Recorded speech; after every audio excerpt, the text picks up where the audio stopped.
नमस्कार, तपाईहरुलाई स्वागत छ। आज म तपाईहरुलाई माइक्रोसफ्ट वर्डमा चेन्ज केस अथवा यसको सर्टकट की शिफ्ट F3 हो।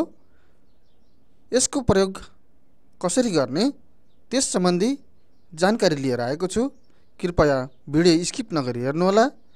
यदि च्यानलमा नयाँ हुनुहुन्छ भने च्यानललाई सब्स्क्राइब पनि गर्नुहोला। यदि भिडियो मन पर्यो भने भिडियोलाई लाइक तथा शेयर पनि गर्नुहोला। चेन्ज केस एप्लाई गर्नको लागि सबभन्दा पहिले टाइप गरेको टेक्स्टलाई सिलेक्ट गर्नुहोस्। होममा जानुहोस्। चेन्ज केस बटनमा क्लिक गर्नुहोस्। त्यसपछि कुनै एउटा केस सिलेक्ट गर्नुहोस्।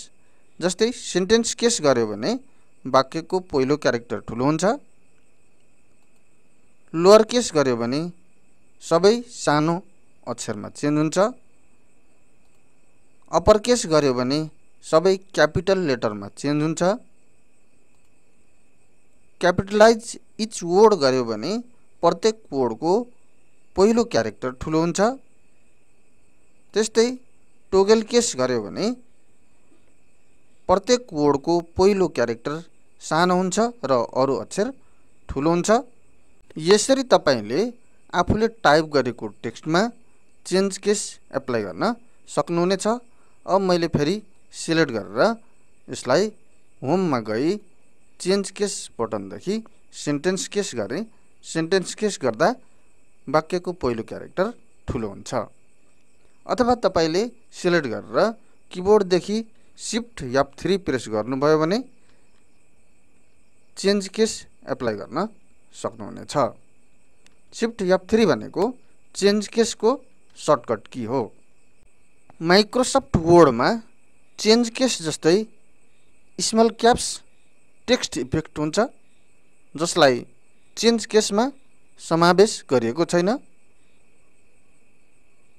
जुन small caps text effect apply गर्नु पर्यो भने सबभन्दा पहिला आफूले टाइप गरेको टेक्स्टलाई सिलेक्ट गर्नुहोस्।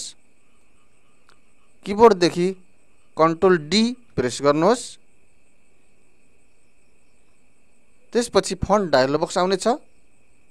अब स्मल क्याप्स चेक बक्समा क्लिक गर्नुहोस् र ओके मा क्लिक गर्नुहोस्। यसरी small caps text effect apply गर्यो भने वर्डको पहिलो क्यारेक्टर ठुलो र अरु सानोमा क्यापिटल लेटर हुन्छ। आजको यो भिडियो तपाईहरुलाई कस्तो लाग्यो कृपया कमेन्ट गर्न नबिर्सनुहोला। यदि भिडियो मन पर्यो भने भिडियोलाई लाइक र शेयर गर्नुहोला। यदि च्यानलमा नयाँ हुनुहुन्छ भने च्यानललाई सब्स्क्राइब पनि गर्नुहोला भन्दै आजको यो भिडियोबाट बिदा हुन चाहन्छु।